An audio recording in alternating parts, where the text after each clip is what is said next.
Sebelum melanjutkan, jangan lupa subscribe dulu, terima kasih. Bab 405 Kirim Pengawal Kerajaan.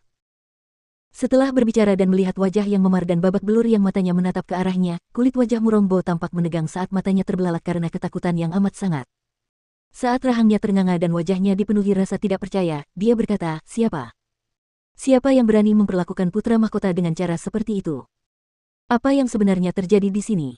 Bagaimana bisa seseorang menghajarnya hingga seperti itu? Siapa di seluruh negeri Sun Glory yang berani menyerang putra mahkota Green Gallop?"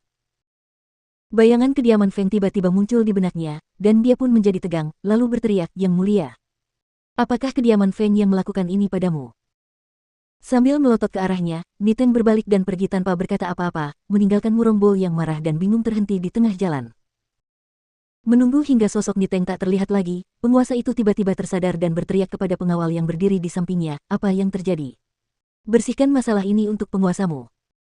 Sambil berlutut, pengawal itu menjawab dengan gemetar, "Putra mahkota Green Gallop lah yang menyelinap ke kediaman Feng. Orang-orang di kediaman Feng menangkapnya, mengira dia seorang pembunuh. Dasar Feng yang kurang ajar dan tidak tahu malu." Dengan amarah yang meluap, dia berteriak, "Penjaga, bawakan aku orang-orang dari kediaman Feng yang menyerang putra mahkota Green Gallop."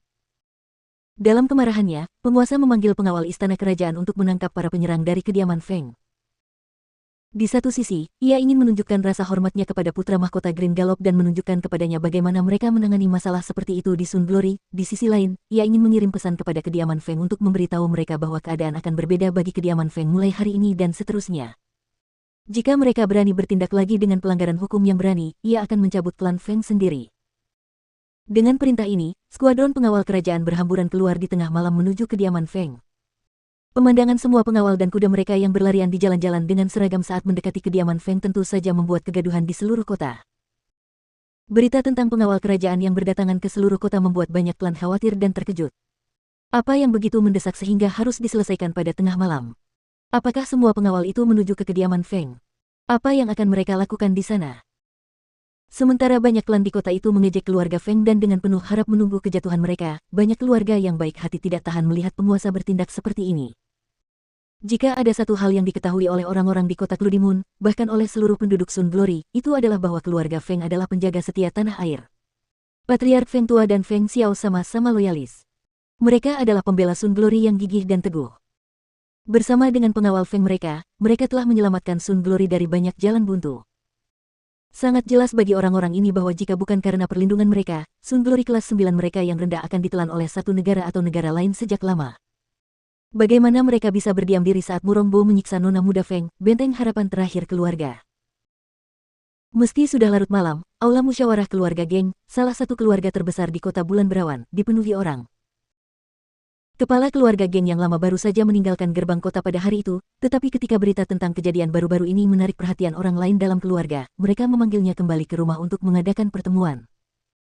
Sekarang, setelah mendengar berita tentang apa yang terjadi malam itu, kepala keluarga Geng yang lama menghantamkan tinjunya yang berat ke atas meja dengan suara keras, membuat semua orang di ruangan itu terdiam. Melihat wajah keriput dari kepala keluarga Geng yang sudah tua, mereka melihat kemarahan yang tak terkendali.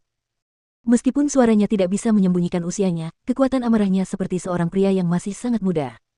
"Murongbo ini sudah keterlaluan," teriak kepala keluarga Geng yang sudah tua, meskipun kepala keluarga Feng sudah menghilang dan Feng Xiao terus-menerus pingsan sehingga membuat nona muda Feng sendirian, alih-alih menawarkan untuk melindunginya, Murongbo ini, penguasa tertinggi yang dia akui, bersikeras untuk terus mengganggunya. Dia menunjukkan sifat aslinya sebagai penjahat. Tidak ada yang berani bicara. Sampai saat ini, kediaman Geng hanya mengamati dari pinggir lapangan tanpa bersuara. Sekarang, mendengar kata-kata lelaki tua itu, sepertinya mereka akan semakin memperkeruh suasana antara keluarga Feng dan keluarga kerajaan.